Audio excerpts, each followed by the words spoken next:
ನೀವ್ ಹೇಳ್ತಾ ಇದ್ರೆ ನನಗೂ ನೆನಪು ಬರ್ತಾ ಇದೆ.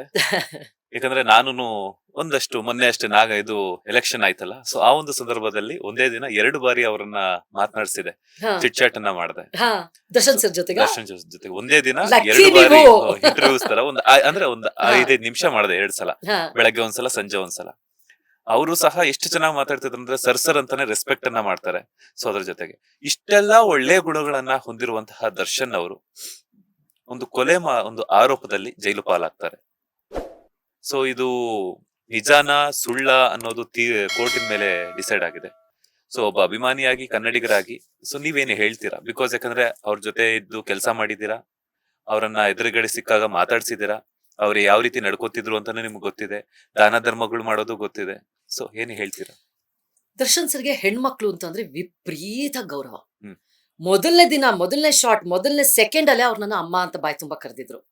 7 ವರ್ಷ ನಂತರನೂ ಅವ್ರು ನನ್ನ ಅಮ್ಮ ಅಂತಾನೆ ಕರೀತಾ ಇರೋದು. ತುಂಬಾ ರೆಸ್ಪೆಕ್ಟ್ ಕೊಡ್ತಾರೆ. ಯಾವುದೇ ವ್ಯಕ್ತಿ ಆಗ್ಲಿ, ಬಾ ಕಂದ, ಬಾ ಚಿನ್ನ, ನೀವೇ ಹೋಗ್ಲಿ, ನಿಮ್ಮ ಚಿನ್ನ, ಬಾ ಕಂದ, ಬಾ ಸರ್, ಅಮ್ಮ, ಇದೇ ಪದಗಳು ಅವ್ರ ಬಾಯಿಂದ ಬರುವಂಥದ್ದು.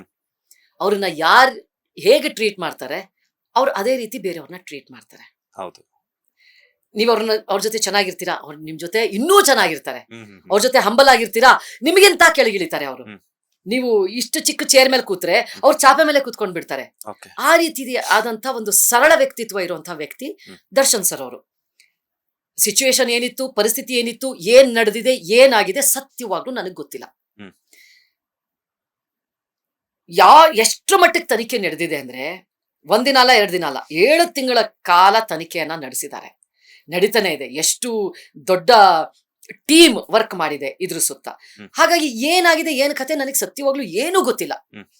ಆದ್ರೆ ನೀವ್ ಏನ್ ಹೇಳ್ತೀರಾ ಅಂತ ಕೇಳಿದಕ್ಕೆ ಒಂದ್ ಮಾತು ಹೇಳ್ತೀನಿ. ನನ್ನ ದರ್ಶನ್ ಸರ್ ಅವರ ಪ್ರಕಾರವಾಗಿ ನೋಡಿರೋದಾದ್ರೆ, ನನ್ ಮಗ ಒಂದು 6ನೇ ಕ್ಲಾಸಲ್ಲೋ 5ನೇ ಕ್ಲಾಸಲ್ಲೋ ಇದ್ದಾಗ ತುಂಬಾ ತುಂಟ ಇದ್ದ. ಸ್ಕೂಲಲ್ಲಿ ಏನೋ ಗಲಾಟೆ ಮಾಡ್ಕೊಂಡು ಇವನಿಗೂ ಯಾರೋ ಹೊಡೆದಿದ್ದಾರೆ, ಇವನು ಹೊಡ್ಕೊಂಡ್ ಬಂದಿದ್ದಾನೆ, ಏನೇನೋ ಕಿತಾಪತಿ ಮಾಡ್ಕೊಂಡ್ ಬಂದಿದ್ದಾನೆ.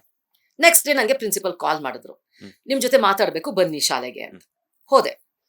ಪ್ರಿನ್ಸಿಪಲ್ ಹೇಳಿದ್ರು, ವಿವರ್ಸಕ್ ಶುರು ಮಾಡಿದ್ರು. ಈ ರೀತಿ ಆಯ್ತು, ಈ ರೀತಿ ಆಯ್ತು.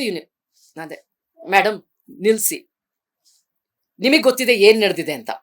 ಇವನ್ ಏನ್ ತಪ್ಪು ಮಾಡಿದಾನೆ ನಿಮಗ್ ಗೊತ್ತಿದೆ. ಏನ್ ಪನಿಷ್ಮೆಂಟ್ ಕೊಡ್ತಿರೋ ಕೊಡಿ, ಏನ್ ಮಾಡ್ತಿರೋ ಮಾಡಿ. ನನ್ನನ್ನು ಈ ರೀತಿ ನೀವು ಕರೀಲೇಬೇಡಿ. ನೀವು ಪಾಪ ವರ್ಣಿಸೋ ಟೈಮು ವೇಸ್ಟ್ ಮಾಡ್ಬೇಡಿ. ನೀವು ಅವನಿಗೆ ಪನಿಷ್ಮೆಂಟ್ ಕೊಡ್ಬೇಕಲ್ವಾ, ಏನ್ ಕೊಡ್ತಿರೋ ಕೊಡಿ ಅಂತ ಹೇಳಿ ಬಂದ್ಬಿಟ್ಟೆ. ಅವ್ನ್ ತಪ್ಪು ಮಾಡಿದಾನ, ಕೊಡಿ ಅಂತ. ಎಸ್, ಬೇಜಾರಿರುತ್ತಾ? 2 ಮಕ್ಳು ಹೊಡೆದಿದ್ದ ನೀನು, ನನ್ ಮಗ, ಬೇಜಾರಿರುತ್ತೆ. ಹೌದು, ತಪ್ಪಿದ್ರೆ ಖಂಡಿತ ಬೇಜಾರಿರುತ್ತೆ. ಮನೆಗ್ ಬಂದ, ಎಲ್ಲ ಮಾಡ್ಕೊಂಡು ಸ್ಕೂಲ್ ಮುಗಿಸ್ಕೊಂಡು ಬಂದ್ಮೇಲೆ ಮನೆಗ್ ಬಂದ. ಅವನಿಗೆ ಪನಿಷ್ಮೆಂಟು ಸಿಕ್ಕಾಗಿದೆ, ಎಲ್ಲ ಆಗಿದೆ. ನಾ ಮನೆಗ್ ಬಂದಾಗ ಅವನಿಗೆ ಮತ್ತೆ ನಾನು ಆ ವಿಚಾರ ಕೆದಕ್ಲಿಲ್ಲ. ನನ್ನ ಮಗ ಅವನು ತಪ್ಪು ಮಾಡಿದಾನ, ಹೌದು.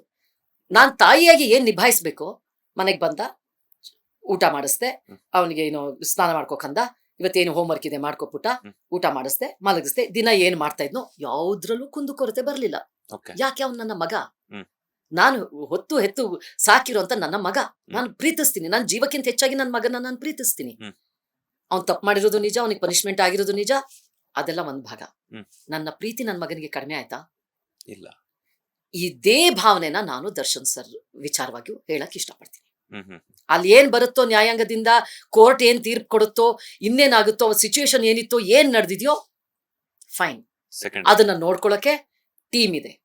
ನಮ್ಮ ದೇಶದ ಕಾನೂನಿದೆ, ನ್ಯಾಯಾಂಗ ಇದೆ, ಪೊಲೀಸ್ ಡಿಪಾರ್ಟ್ಮೆಂಟ್ ಇದೆ, ಫೋರೆನ್ಸಿಕ್ ಡಿಪಾರ್ಟ್ಮೆಂಟ್ ಇದೆ. ಅಷ್ಟು ಡಿಪಾರ್ಟ್ಮೆಂಟ್ ಅವರು ಹಗಲು ರಾತ್ರಿ ತನಿಖೆನ ಮಾಡಿದ್ದಾರೆ.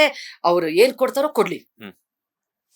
ನನ್ನ ಪ್ರೀತಿ, ನನ್ನ ವಿಶ್ವಾಸ, ನನ್ನ ಅಭಿಮಾನ, ನನ್ನ ಗೌರವ ದರ್ಶನ್ ಸರ್ಗೆ ನನಗೇನು ಎಕ್ಸಾಂಪಲ್ ಕೊಟ್ನೋ ಅಷ್ಟೇ, ಅದು ಯಾವತ್ತೂ ಕಡಿಮೆ ಆಗಲ್ಲ. ಮಗನ್ ಕೊಟ್ಟಷ್ಟೇ ಪ್ರೀತಿ ದರ್ಶನ್ ಸರ್ ಖಂಡಿತವಾಗಿಯೂ. ಏನೋ ಅವ್ರು ನನ್ನ ಮನ್ಸು ಗೆದ್ದು ಬಿಟ್ಟಿದ್ದಾರೆ. ಕಾರಣ ಏನಿದೆಯೋ ಏನೋ ನನಗೆ ಗೊತ್ತಿಲ್ಲ. ಇದುವರೆಗೂ ಜೀವನದಲ್ಲಿ ಅವ್ರನ್ನ ನಾನು ಭೇಟಿ ಮಾಡಿರೋದು 2 ಸಲ. ನನ್ನ ಮನ್ಸು ಗೆದ್ದಿದ್ದಾರೆ ಅಷ್ಟೇ. ಯಾಕೆ, ಏನು, ಎತ್ತ ಡೀಟೇಲ್ ನನಗೂ ಗೊತ್ತಿಲ್ಲ ಅಷ್ಟೇ. ಯಾವ ಜನ್ಮದ ಏನ್ ಸಂಬಂಧ ಇದೆಯೋ ನನ್ಗೆ ಅದು ಗೊತ್ತಿಲ್ಲ. ನಿಜವೂ ನನ್ ಮಗ ಆಗಿದ್ರೇನೋ ನನಗೆ ಗೊತ್ತಿಲ್ಲ. ಬಟ್ ಅದನ್ನ ನನ್ನ ಮನ್ಸು ತಗೊಂಡ್ಬಿಟ್ಟಿದ್ದಾರೆ. ನಾನು ಅದನ್ನ ಬದಲಾಯಿಸ್ಕೊಳಕ್ ಆಗಲ್ಲ. ಸೊ ಅದು ಬೇರೆ, ಇದು ಬೇರೆ. ಇವತ್ ನನ್ ಮಗ ತಪ್ಪು ಮಾಡ್ತಾನೆ, ಅವ್ನಿಗೇನೋ ಎಲ್ಲ ಒಂದು ಶಿಕ್ಷೆ ಆಗುತ್ತೆ, ಮನೆಗೆ ಬರ್ತಾನೆ, ನಾನ್ ತಾಯಿಯಾಗಿ ನನ್ನ ಪ್ರೀತಿ ಕೊಡ್ತೀನಿ.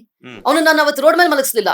ಇವತ್ ನಿನ್ ಪ್ರಿನ್ಸಿಪಲ್ ನಿನ್ಗೆ ಪನಿಷ್ಮೆಂಟ್ ಕೊಟ್ಟಿದಾರಲ್ವಾ, ನೀನ್ ತಪ್ಪು ಮಾಡಿ ಬಂದಿದ್ಯಲ್ವಾ, ಹೋಗಿ ಇವತ್ತು ರೋಡ್ ಮೇಲೆ ಮಲ್ಕೋ, ಹೋಗಿ ಇವತ್ತು ನಿಂಗೆ ಊಟ ಇಲ್ಲ. ನಾನ್ ತಾಯಿಯಾಗಿ ಅದನ್ನ ಮಾಡಕ್ ಆಗಲ್ಲ, ಮಾಡಕ್ ಮನ್ಸು ಬರಲ್ಲ. ಅಷ್ಟೇ. ನೀವು ಒಬ್ರಿಗೆ ಒಂದ್ಸಲ ಮನಸ್ಸು ಕೊಟ್ಟಿದ್ದೀರಾ ಅನ್ನೋದಾದ್ರೆ, ಒಬ್ರು ನಿಮ್ ಮನಸ್ಸನ್ನ ಒಂದ್ಸಲ ಗೆದ್ದಿದ್ದಾರೆ ಅನ್ನೋದಾದ್ರೆ, ಅದು ಸಾಯೋವರೆಗೂ ಸೇಮ್ ಇರುತ್ತಲ್ವಾ? ಹೌದು. ಅದು ನನ್ನ ಅನಿಸಿಕೆ. ಲೇಟೆಸ್ಟ್ ಹಾಗೂ ಇಂಟ್ರೆಸ್ಟಿಂಗ್ ಸುದ್ದಿಗಳಿಗಾಗಿ ಬಾಸ್ ಟಿವಿ ಕನ್ನಡ ಚಾನೆಲ್ನ ಸಬ್ಸ್ಕ್ರೈಬ್ ಮಾಡಿ. ಹಾಗೆಯೇ ಬೆಲ್ ಐಕಾನ್ ಪ್ರೆಸ್ ಮಾಡಿ. ಇದರ ಜೊತೆಗೆ ಫೇಸ್ಬುಕ್, ಇನ್ಸ್ಟಾಗ್ರಾಮ್, ಎಕ್ಸ್ ನಲ್ಲೂ ಮಿಸ್ ಮಾಡದೆ ಫಾಲೋ ಮಾಡಿ.